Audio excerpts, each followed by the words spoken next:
Carmen. Hope you're having a good week, enjoying the fact that you get a break from school here coming up very, very soon. I'm just gonna go through all of the different things that we'll be working on the next couple of weeks. And if you want to maybe grab a pencil and just jot some notes down to yourself, since I won't have lesson practice notes for you that you can refer back to. That way you don't have to go through and watch the video every time you want to double check what you're supposed to be working on.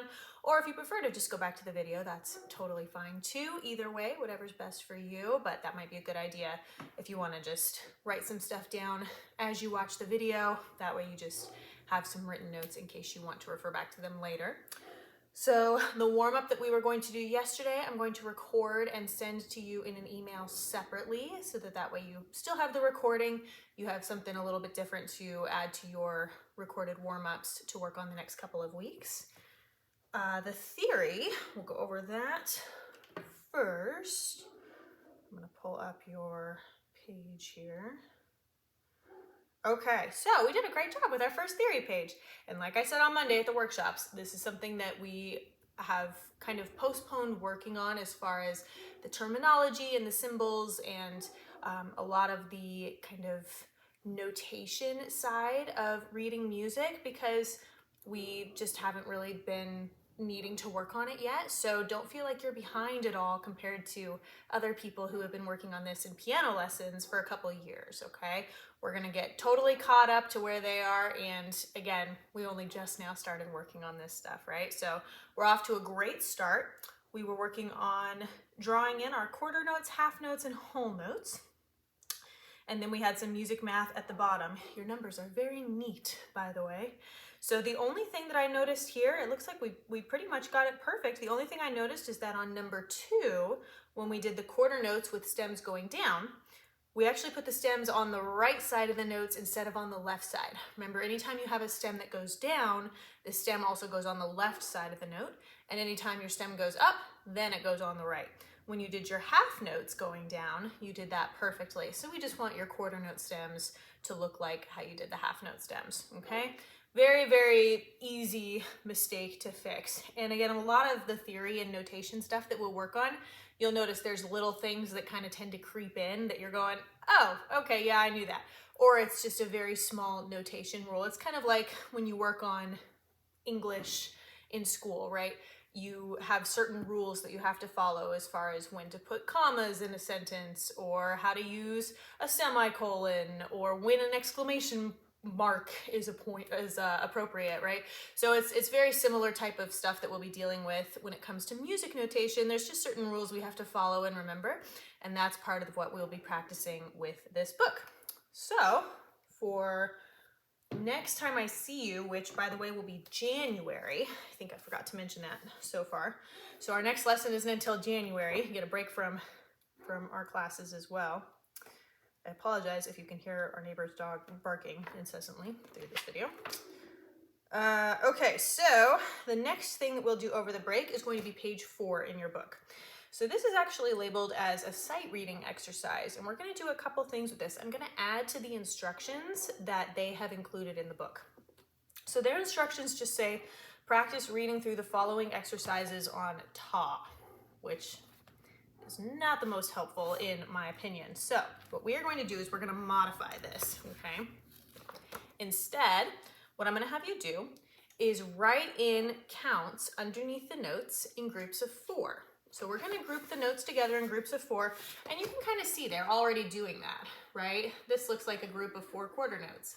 So does this. If we group these 2 half notes together, that's a group of 4 counts, and then that's a group of 4 counts.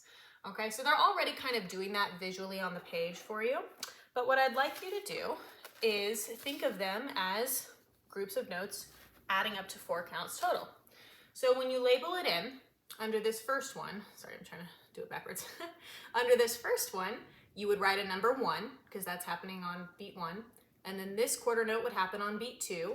This would be on beat 3, and this would be on beat 4.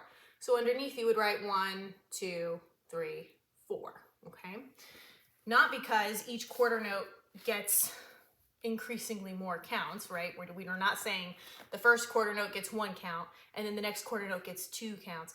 No, if we just imagine counting 1, 2, 3, 4, 1, 2, 3, 4, it's easier to keep track of where we are in the pattern rather than saying ta, ta, ta, ta, ta, ta, ta. After a while, your eyes are crossing trying to keep track of which ta you're on, right? So we're just going to group them as a group of 4.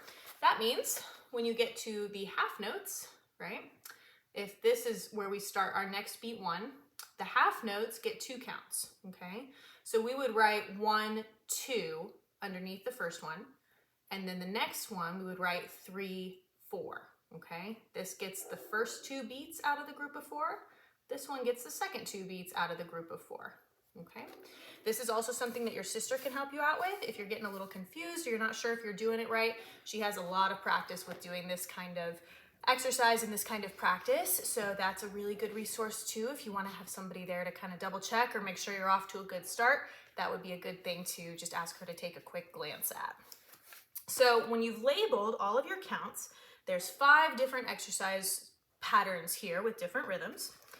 Then you're going to go through and practice clapping and counting them, okay? And this is something that we'll work on a little bit when we come back as well. So I'm going to give you an example. That first exercise that we've been looking at with labeling, I'm gonna clap and count it for you so you have something to base it off of. And then I'm gonna have you do the same thing when you practice the other ones, okay? So the first exercise, if we're clapping and counting, we would just, this is partly why we want to write in those counts under notes too. It makes it a little bit easier. But it would sound like this. 1, 2, 3, 4. 1, 2, 3, 4. 1, 2, 3, 4.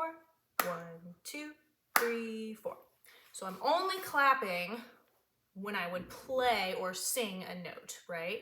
You notice on the half notes, I don't keep clapping on the 1, 2, 3, 4. No, because we're holding it. 1, 2, 3, 4. Then a new note on beat 3. Okay? So the whole notes would actually sound like 1, 2, 3, 4, because we are, in theory, holding the clap out, even though there's no more sound. But it would still be held out for 4 counts. Okay?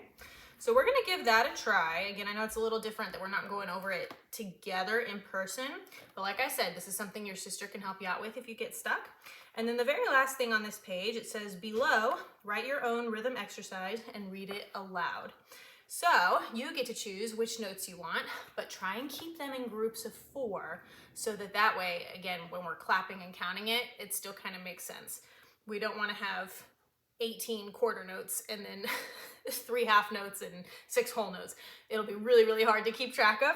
So it doesn't have to be super long either. Again, try to get 3 or 4 groups of those 4 counts with different combinations of notes. And then I will take a look at that next time. So that'll give us some practice with drawing in the notes at the bottom of the page.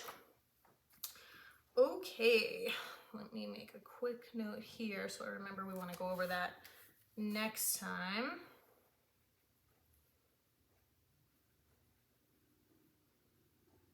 All right, so then the sight singing. Okay, so we've been talking indefinitely about exercise 3E on page 3. So now that we are not in quite as much of competition and performance mode, I do actually want to go over that. I didn't get that recording from you for today, so make sure that you review that if you need to over the break. We will definitely work on it when we come back in January so that we can move on, okay? But if we're kind of guessing our way through it or we're not totally confident on it, then we'll have to hang on to it before we start new stuff. And I think you are ready to move on, probably. So just make sure that, again, if you need to review it, you do, so that it's really secure and that you'll feel really good to go with that when you come back in January, so that way we can move on to some new sight singing stuff that is a little bit more fun and interesting. Let's see. The other thing that I want you to do over the break, we have officially gone through or gotten rid of every single one of our rep list songs. So I want you to think of 3 new songs that you would like to add. Remember, this can be anything, okay? It can be popular songs, it can be songs that are musical theater or from Broadway shows. It can be Disney songs that you really like and would like to work on in class.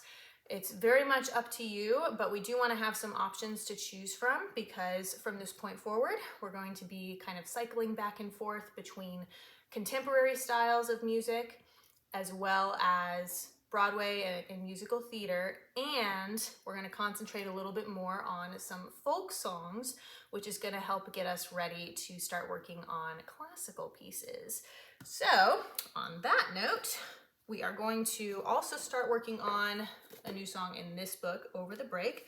This is something that, again, I want you to have a little bit of a break here. You've been working hard and performing like crazy, so I do want you to feel like you can take a little bit of a break from your normal practice. Just make sure that it's not a full 3-week time of absolutely no working on stuff, okay? Give yourself a little bit of time to just kind of take some time off and enjoy the holidays and hanging out with family and being off of school, but make sure that you are still doing some review, maybe towards the end of the break, and getting ready to come back so that we can just jump right back into all of this stuff here. So the new song that we're going to start in this book is actually a Scottish folk song. It's called, let me make sure I get the full title. Do they include? Oh, they do. They include all the words. Okay, so it's called My Bonnie Lies Over the Ocean, which sounds a little unusual, I know.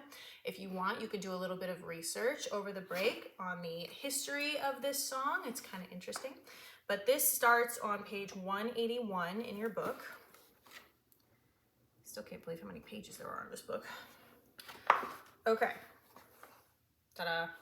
So we will start this. It's only a little 3-page song. It'll go pretty quick. A lot of folk songs really are very short.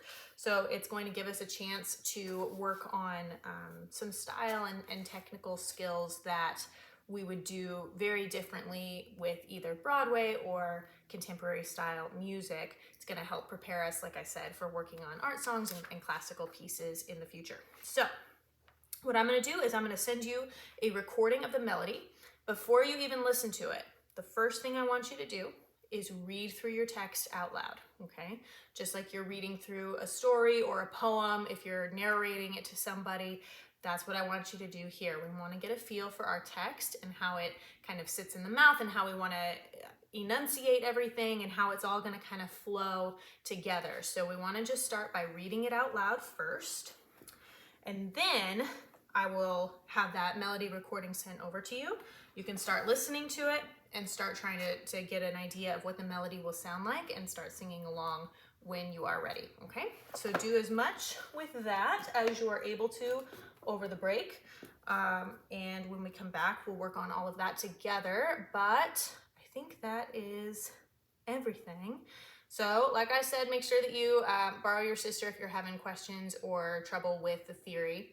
And I hope you have a wonderful break. Just make sure you do some practicing before we come back in a few weeks in January. Okay? All right, I will see you then.